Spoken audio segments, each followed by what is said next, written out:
Everyone, हम discuss कर रहे हैं the living organisms characteristics and habitat.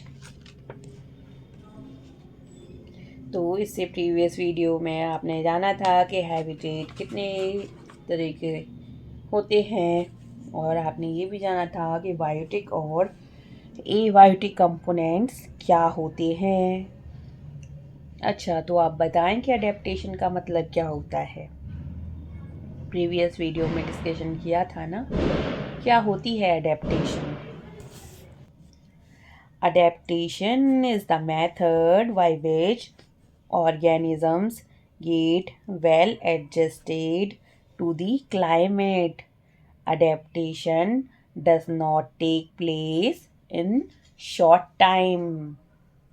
क्यों? क्योंकि the abiotic factors of a region also changes very slowly. अब एबायोटिक कंपोनेंट्स कौन कौन से हैं ये तो हम डिस्कशन कर चुके हैं ना। जैसे एयर हो गई, वाटर हो गया, लाइट हो गई, हीट हो गई। ये जो कंपोनेंट्स होते हैं ना, इन्हीं को हम बोलते हैं abiotic components. And those organisms which cannot adapt to these changes die, and only the adapted one survives. Organisms adapt to different abiotic factors in different ways. This results in a wide variety of organisms in different habitat. तो चलिए अब हम जानते हैं habitats के बारे में। Habitat mostly दो ही तरह के होते हैं। कौन कौन से? Terrestrial and aquatic habitat. अब टेरेस्ट्रियल हैबिटेट में कौन कौन से हैबिटेट आएंगे? जैसे कि डिज़र्ट आएगा। अब डिज़र्ट के बारे में पढ़ें। देयर आर डिज़र्ट एनिमल्स, जैसे कि रैट हो गया, स्नेक हो गए। अब इनके तो लंबे लंबे लेग नहीं होते जैसे कि कैमल के होते हैं। फिर डिज़र्ट में इतनी गर्मी होती है दिन के समय, तो ये एनिमल्स कैसे सरवाइव करते हैं? क्या आपने कभी सोचा है? To stay away from the intense heat during the day, they stay in burrows deep in the sand. These animals come out only during the night when it is cooler. क्योंकि रात में क्या हो जाता है, डिज़र्ट एरिया ठंडा हो जाता है। दिन के समय ये विल में रहते हैं सनलाइट और हीट से बचने के लिए।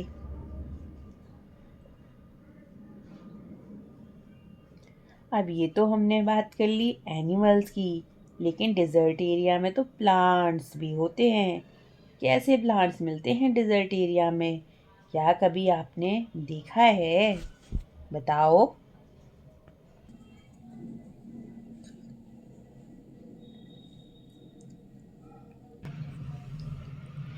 Desert plant lose very little water through transpiration. The leaves in desert plants are either absent or very small, or they are in the form of spines, जैसा कि आप डायग्राम के अंदर देख सकते हैं। This helps in reducing loss of water from the leaves through transpiration. The leaf-like structure you see in a cactus is in fact its stem, and photosynthesis in these plants is usually carried out by stem. Photosynthesis क्या होती है, food making process होती है, right. और कौन से part of plant में ये यूजली होती है, हमने प्रीवियस चैप्टर्स में डिस्कस किया था, बताइए। कहाँ बनाते हैं प्लांट अपना खाना, किचन कौन सा होता है इनका, बताओ। जैसे घरों में किचन में खाना बनता है, वैसे ही प्लांट्स अपना खाना बनाते हैं लीव्स में। बट स्टेम्स में भी फोटोसिंथेसिस कैरी आउट होता है डेजर्ट प्लांट्स में, है ना। क्या आपको ये पता था, बताओ कमेंट बॉक्स लिखकर। Stem is also covered with a thick waxy layer which helps to retain water in the tissues of cacti. Most desert plants have roots that go very deep into the soil for absorbing water, क्योंकि आपने parts of plant में ये तो देखा ही था, root का काम क्या होता है, वाटर सप्लाई करना। देखा था ना आपने, से यस और नो।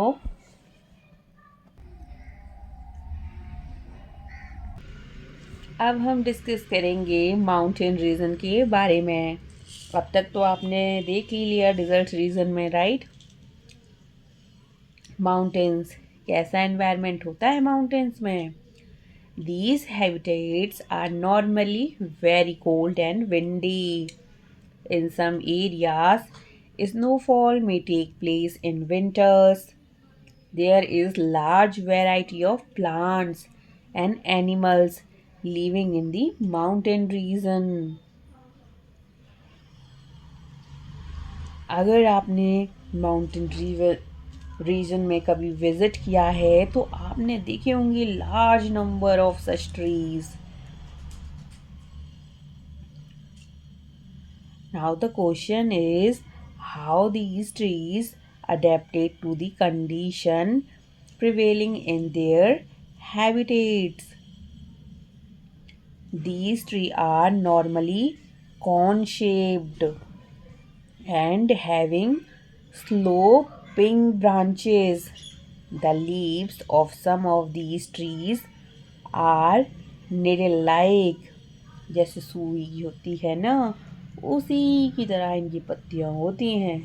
अगर आपने देखा है तो लिखें कमेंट बॉक्स में यस, और अगर आपने नहीं देखा है तो आप देख सकते हैं। इवन माउंटेन रीजन के प्लांट्स अगर आप सर्च करते हैं तो आपको वहाँ पे देखने के लिए मिलेंगे। या अगर आप कभी ट्रिप पर जाएं तो ज़रूर ध्यान से देखना।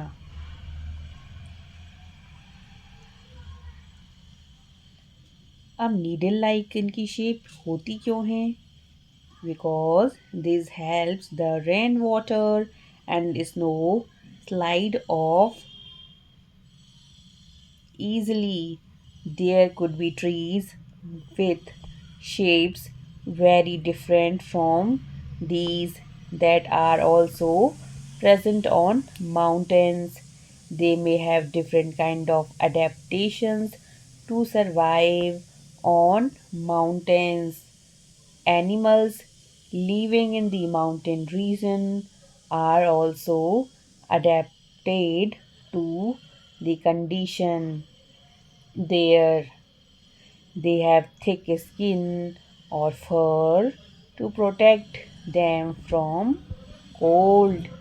एग्जाम्पल के लिए आपने यॉक देखा है, उसके होते हैं लॉन्ग हेयर जो उसको वार्म रखते हैं। आपने अगर स्नो लेपर्ड देखा हो तो होते हैं उसके thick fur on its body including feet and toes. This protect its feet from cold when it walks on the snow. The mountain goat have strong hopes for running up the rocky slopes of the mountain.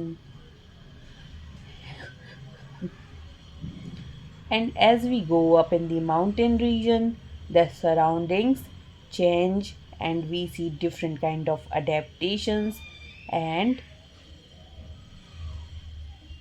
at different kind or different heights. अब हम बात करेंगे grasslands के बारे में। क्या कभी आपने लॉयन देखा है? कहाँ रहता है वो? फॉरेस्ट में और ग्रासलैंड में। अगर देखा है तो कैसा होता है लायन?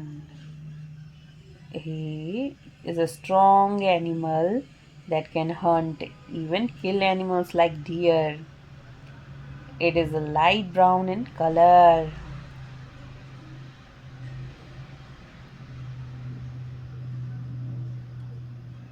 तो लॉयन के कैसे होते हैं? Lion have long claws in their front leg that can be withdraw inside the toes.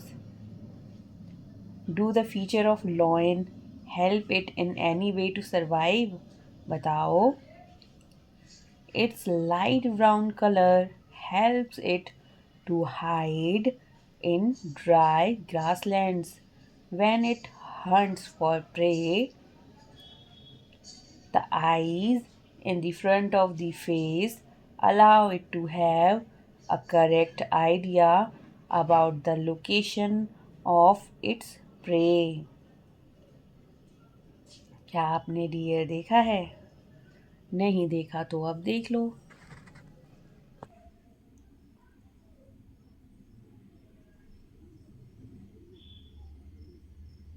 तो आपने देख लिया ना लायन को और डियर को। A deer is another animal that lives in a forest and grassland.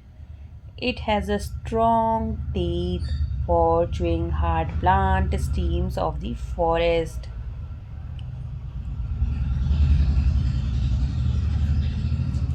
A deer need to know about the presence of predators. अब predators कौन होते हैं?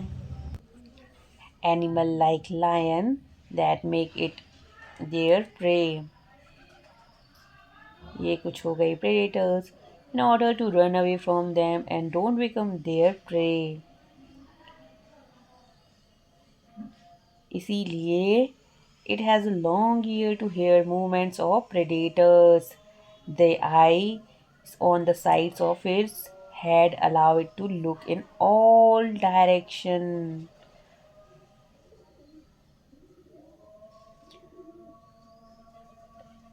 Direction for danger, and the speed of the deer helps them to run away from the predators.